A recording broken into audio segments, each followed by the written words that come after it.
It is with great humility that I want to announce today that we are launching an initiative under the title An Open Letter to America and China from an Arab Friend on the UN Day for Tolerance, November 16. I want to start first by two quotations from two great leaders. It is not whether can any of us imagine better, but rather can we do all better. The dogmas of the quiet past are inadequate to the stormy present. We must disenthrall ourselves, and then we shall save our country.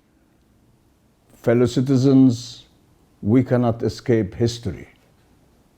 We shall nobly save or meanly lose the last best chance of hope on earth. Those are the words of the great leader, President Abraham Lincoln, in a message to the Congress 1 month prior to the signing of the Emancipation Proclamation.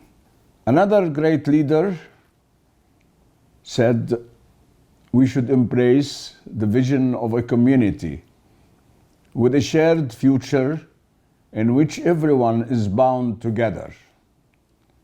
And we must make the right choice, a choice worthy of the people's trust and of our times, and build a new type of international relations and a community with a shared future for mankind. Together, we can make the world a better place for everyone.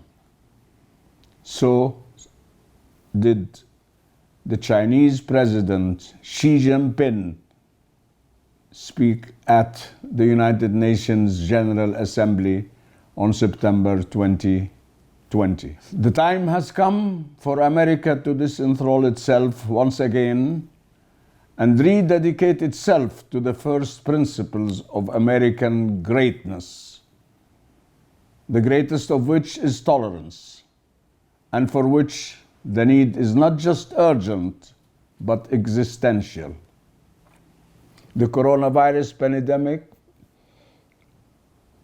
has rattled the world, and the most important question America faces is whether in the post-coronavirus order, securities and nations will still have the confidence to govern themselves, because in the words of Henry Kissinger, failure could set the world on fire. And the fire has actually started, literally, and not just in Americans' forests, but in her cities. China's great cultural revolution taught us that. In due course, America will be back and will win the struggle it is going through.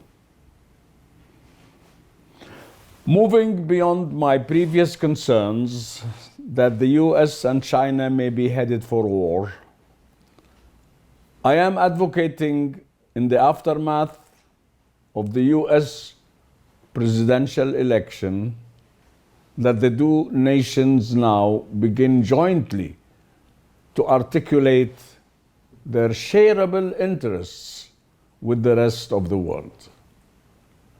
To assure the good future all nations deserve, we must turn our attention to promoting resilience. Developing resilience, increasing equity around the world, and encouraging our youth to build a sustainable future. It is time to break the chains of the contemporary crisis and see our way to a better future. With 40% of the world population under the age of 25, youth are not the future. They are the present. It is their future that is at stake, and we must help to empower them to meet the global challenges of the 21st century, of which coronavirus pandemic is only the first to come. I do believe in the America that made my dreams as a young man come true. At the age of 10, I was made a refugee to the Lebanese village of Ghazia as a result of the war of 1948. The United Nations, with the vital US funding, provided me, as a distinguished student, with a merit scholarship that provided me with an American education in Beirut. It is that American education that propelled me to where I am today, at the helm of a global organization with over 100 offices worldwide, headquartered in the Middle East. The American dream is not restricted to America.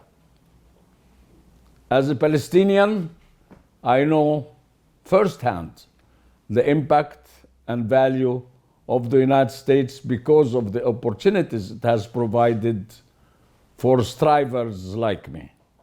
America was open, giving, and kind to me, and I owe her much of my success. In many respects, I am an American ambassador of goodwill. It is with this intimate and personal understanding of the generative power of American tolerance that I ask the Chinese leadership and the Chinese people to continue their support for an enduring global partnership with America. This global partnership will take time to establish, but for the love of humanity, it must be done with thoughtfulness and patience. Indeed, this is what I have already been doing. With great pride, I received a medal from President Xi Jinping for promoting Arab-Chinese relations, received the Chinese Confucius Institute Award for Talal Abu-Ghazaleh Confucius Center as the best center in the world, and established our technology industry center in China, as well as serving as the Chinese Visa Center in Jordan, supporting the Chinese embassy, and many more. Throughout our many decades of business relationship and friendships, China proved to be reliable, fair, and honorable. I owe China a great gratitude. In many respects, I'm also a Chinese ambassador of goodwill. In this spirit, I am initiating a one-year-long virtual global partnership summit on November 16 of this month on the United Nations designated International Day of Tolerance. This initiative is in line with the principles of the UN Global Compact, founded by UN Secretary General Kofi Annan as chairman and myself as co-chair, and which I continue to co-chair with UN Secretary General Ban Ki-moon. The date of this event is also the 10th anniversary of the Global Challenges Forum Foundation in Geneva, of which I am founder. Together with my co-founder, Dr. Walter Chrisman, we are issuing a global partnership declaration and inaugurating on 16th of November at the website www.uschinatolerance.com, a platform to host and manage the global engagement process. The virtual Global Partnership Summit will serve for 1 year as a facilitating partner, inviting leaders of all nations, international organizations, global corporations, foundations, and indeed global citizens everywhere in the world to join in the process of establishing a new global partnership for the 21st century. More than ever, in this hyper-connected world, the local is global and the global is local. Challenges in one region have ripple effects across the globe. All challenges, no matter how remote they seem, are global challenges, and we must address them as such in collaboration with one another. And this includes an American engagement with China. It has been done before. It can and must, for the well-being of humanity, be done again. The Honorable Anson Burlingame, an American statesman who is little known today, can show us the way. On June 14, 1861, President Abraham Lincoln appointed Anson Burlingame as minister to the Qing Empire. Burlingame served as U.S. ambassador to China from 1861 to 1867 and was invited by the Imperial Chinese Court to serve as China's ambassador to all the treaty powers, including the U.S., from 1867 to 1870. Burlingame fostered a policy of cooperation between Western powers and China, intended to secure settlement of disputes by diplomacy rather than by force.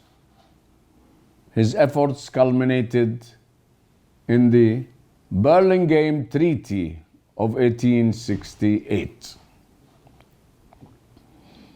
Burlingame's legacy should be applauded as one of the most relevant reconciliation guides for our own times. His life story projects the promise of America. His underlying principles need to be studied and applied today.